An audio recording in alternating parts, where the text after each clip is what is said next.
इस वीडियो में हम देखेंगे इलेक्ट्रिसिटी के बारे में। इलेक्ट्रिसिटी में सबसे पहले होता है कि इलेक्ट्रिक चार्ज क्या होता है, विद्युत आवेश क्या होता है वो पढ़ेंगे। उसके बाद आवेश कितने प्रकार के होते हैं, उसके बाद हम जानेंगे इलेक्ट्रिक करंट के बारे में। तो सबसे पहले इलेक्ट्रिक चार्ज के बारे में पढ़ेंगे, विद्युत आवेश, इलेक्ट्रिक चार्ज।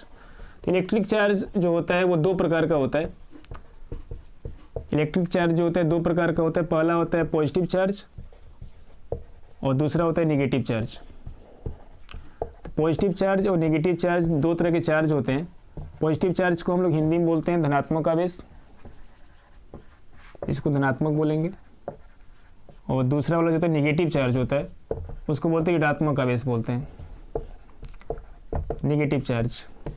अब इसमें यदि क्वेश्चन दिया रहता है इसमें कि यदि मान लो Q की वैल्यू पता हो और इलेक्ट्रॉन पर चार्ज पता हो और हमें फाइंड आउट करना हो नंबर ऑफ इलेक्ट्रॉन निकालना हो इसमें, तो इसके लिए जो फॉर्मूला होता है वो होता है Q बराबर N इंटू E होता है। Q equal to NE। इस पर एक नंबर का जो है न्यूमेरिकल 10th क्लास में आता है। उसके बाद दूसरी बात इसमें मेनली जो जरूरी है जानना आपको वो होता है इलेक्ट्रिक करंट। स्टार्टिंग जो होती है मेन यहाँ से होती है आपकी। इलेक्ट्रिक करंट क्या होता है, what is the electric current, विद्युत धारा जो बोलते हैं हिंदी में इसको, या वैद्युत धारा भी बोल सकते हैं। इलेक्ट्रिक करंट क्या होता है, इसको बोलते हैं विद्युत धारा हिंदी में।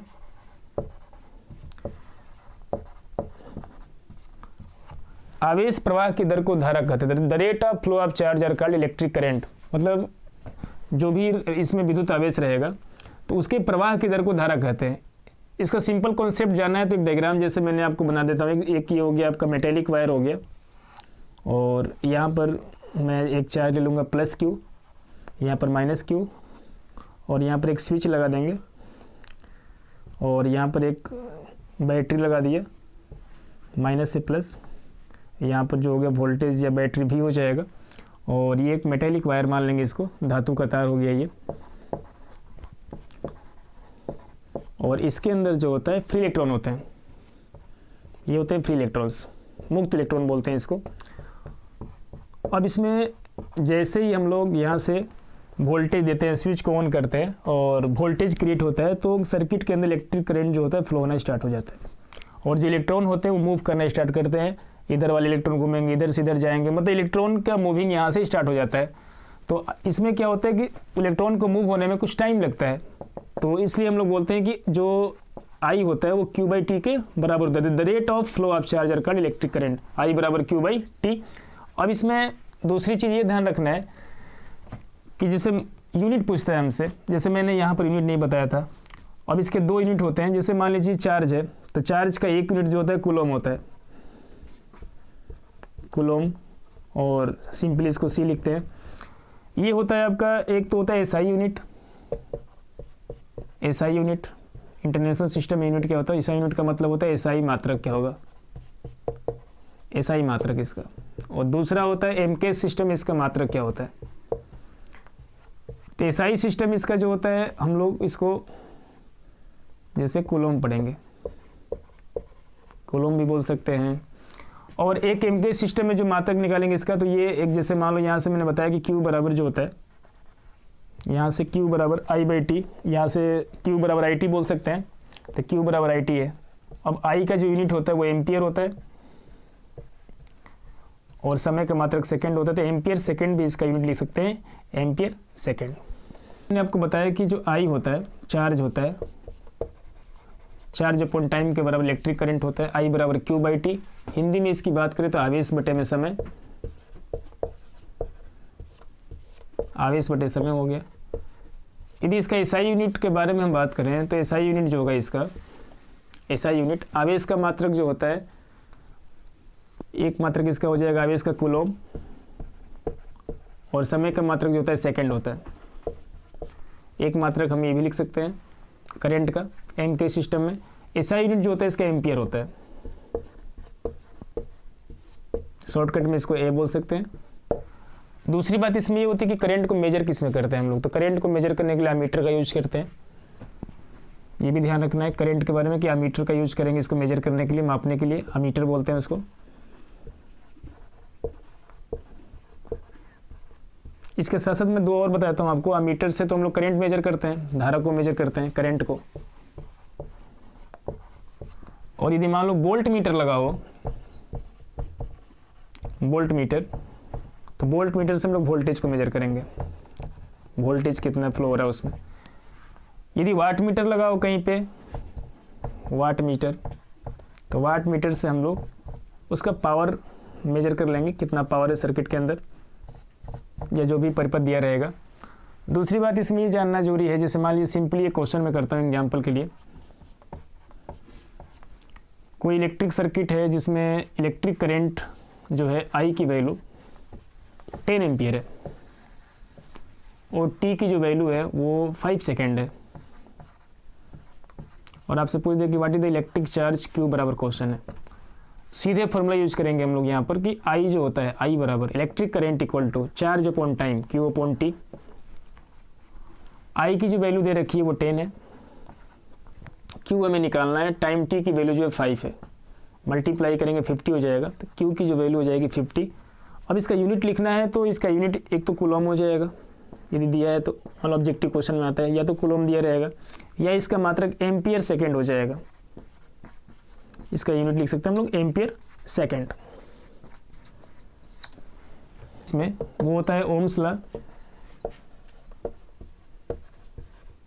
हिंदी में बोलते हैं ओम का नियम। कई बार एग्जाम में इसका स्टेटमेंट पूछता है कि ओम्स लॉ बताइए, तो इसमें ध्यान ये रखना है समान ताप और दाब पर, समान ताप तथा दाब पर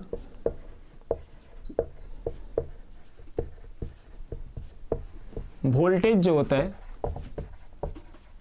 वोल्टेज धारा के समानुपाती होता है, वोल्टेज धारा के समानुपाती होता है, इसको हम ध्यान रखेंगे। इसका स्टेटमेंट, अब इसमें इसकी स्टेटमेंट को यदि अंग्रेजी में बात करें तो क्या होगा, in any electrical circuit equal pressure and equal temperature voltage is directly proportional to electric current, it means V is directly proportional to I हो जाएगा। प्रोपोर्शनल टू का चिन्ह हटाएंगे तो यहाँ पर जो एक कांस्टेंट है वो R आ जाता है, और यहाँ पर I पहले से ही है, मतलब हम बोल सकते हैं कि V बराबर जो हो जाएगा वो IR हो जाएगा। Where R is constant, R एक नियतांक है, R एक नियतांक है, R इज ए कांस्टेंट, और R का जो मात्रक होता है, unit of capital R, it is called resistance. R का जो, इसको हम लोग रेजिस्टेंस बोलते हैं इस कांस्टेंट को, और इसको हिंदी में प्रतिरोध बोलते हैं, और इसका यूनिट जो होता है ओम होता है, और इसका सिंबल ऐसे आता है ओम का। दूसरी बात इसमें ये ध्यान रखना है, इसका ग्राफ ही खींचे हम वोल्टेज और करंट के बीच में, यहाँ पर वोल्टेज V हो गया और यहाँ पर इलेक्ट्रिक करंट I ले लेते हैं। जब इसका ग्राफ खींचेंगे V और I के बीच में तो एक लीनियर बनाएगा, यहाँ पर इसको हम लीनियर से खींचेंगे ऐसे, और ये यहाँ पर R हो गया, ये प्रतिरोध बोलते हैं इसको हम लोग। ऐसा इसलिए हो रहा है कि इसमें जो वोल्टेज है वो directly proportional to electric current है, मतलब जितना वोल्टेज बढ़ेगा उसी रेशियो में करंट की वैल्यू भी आगे बढ़ती जाएगी। इसका मतलब इसका जो ग्राफ बनेगा वो लीनियर बनेगा।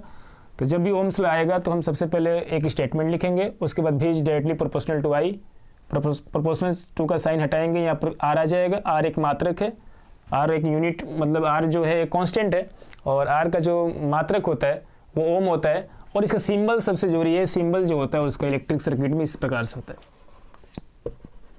है, और इसको हम लोग क्या बोलते हैं, रेजिस्टेंस बोलते हैं।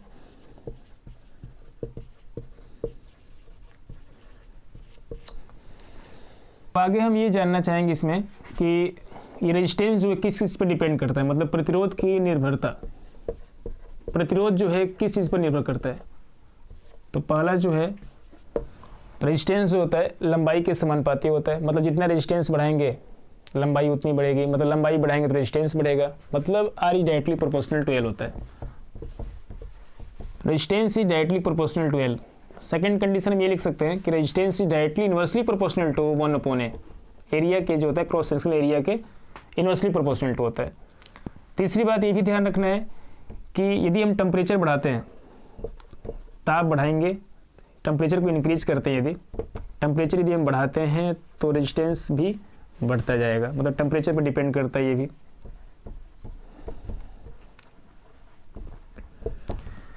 यदि इन दोनों समीकरणों को साथ में ले लें इसको समीकरण 1 बना लें, इसको 2 बना लें, दोनों को कंबाइन कर लें यदि, तो R is directly proportional to L upon A हो जाएगा। और जैसे ही प्रोपोर्शनल टू का साइन हटाएंगे यहाँ पर, तो यहाँ पर रो आ जाएगा। रो इज ए कांस्टेंट, ये एक नियतांक है।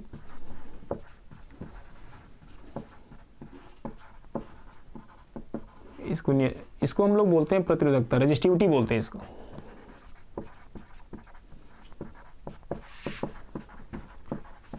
या इसको हम लोग बोल सकते हैं प्रतिरोधकता भी बोलते हैं, या इसको विशिष्ट प्रतिरोध बोल सकते हैं हिंदी में।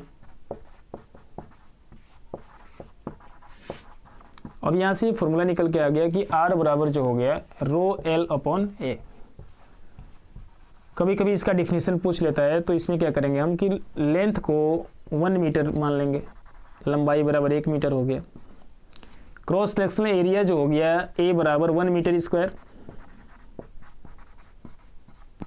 तो हम बोल सकते हैं कि जो इक्वेशन हमारा हो गया वो रो इक्वल टू, जब यहाँ पर 1 पुट कर दे, यहाँ भी 1 पुट कर दिए, मतलब रो की जो वैल्यू हो गई R हो गई।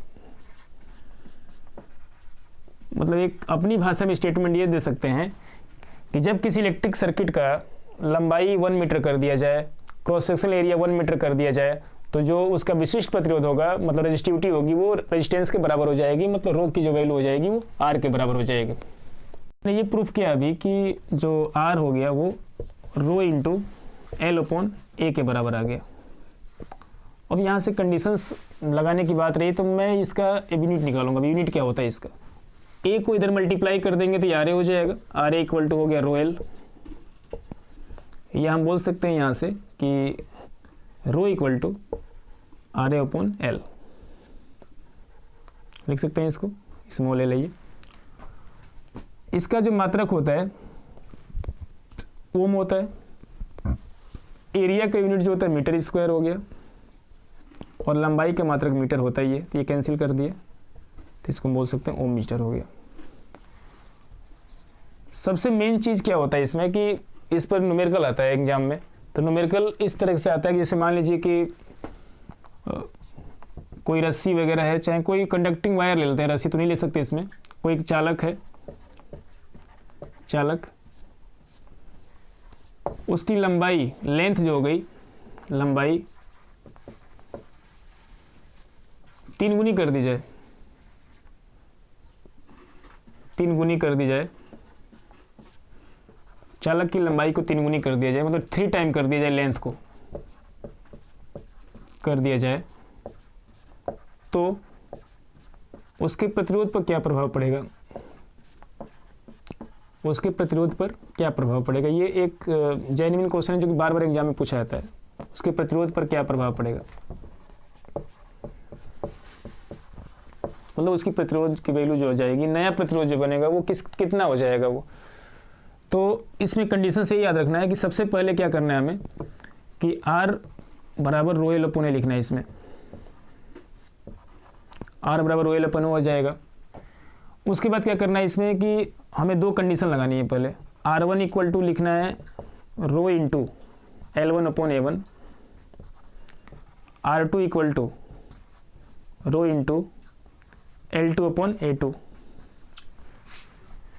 अब आगे इसमें ये ध्यान रखना है कि दोनों को आपस में यदि हम डिवाइड करते हैं, मान लो मैंने दोनों को डिवाइड कर दिया यहाँ से, तो R1 अपॉन R2 की जो वैल्यू हो जाएगी, इसे कैंसिल हो जाएगा, और ये A2 जो ऊपर जाएगा, और यहाँ से डिवाइड करेंगे तो L2 यहाँ पर जाएगा। मतलब इसको ये बोल सकते हैं कि L1 अपॉन L2, और A2 जो है यहाँ पर चौथे नंबर वाला फर्स्ट नंबर मल्टीप्लाई होता है, तो A2 अपॉन में A1। तो हमारे पास कंडीशन जो आ गई वो आ गई R1 बटे R2 बराबर। अभी R1 की जो वैल्यू मैंने लिखा था एक बार मैं आपको समझाता हूँ। R1 इक्वल टू लिखा था मैंने रो L1 अपॉन A1, और R2 की वैल्यू जो लिखा था मैंने रो L2 अपॉन A2 लिख दिया। दोनों को आपस में डिवाइड करेंगे तो R1 बटे R2 की जो वैल्यू हो जाएगी, रो से रो कैंसिल हो गया, ये जो होगा ऊपर चला जाएगा, तो इसको बोल सकते हैं कि L1 में A2 से मल्टीप्लाई हो गया। यहाँ पर थर्ड नंबर का जो होगा सेकंड में मल्टीप्लाई होता है, तो ये हो जाएगा यहाँ पर L2 इंटू A2। ये कंडीशन हमें पहले फुलफिल करानी है, तैयार करनी है। जब भी हम किसी तार की लंबाई को बढ़ाएंगे, जैसे मान लो ये तार है, इसकी लंबाई हम बढ़ा रहे हैं तो इसका जो है एरिया भी चेंज होगा, लेकिन उसका वॉल्यूम जो होता है, आयतन जो होता है वो चेंज नहीं होता है। मतलब कहने का ये है कि दोनों कंडीशन में जो आयतन होगा वो सेम होगा। मतलब पहले कंडीशन में यदि मैं यहाँ से वॉल्यूम निकालूँ, आयतन निकालूँ, तो आयतन बराबर जो होगा वो लेंथ इंटू एरिया हो जाएगा, क्योंकि लेंथ इंटू एरिया का मतलब क्या हुआ कि लंबाई चौड़ाई ऊंचाई तीनों चीज आ गया उसमें।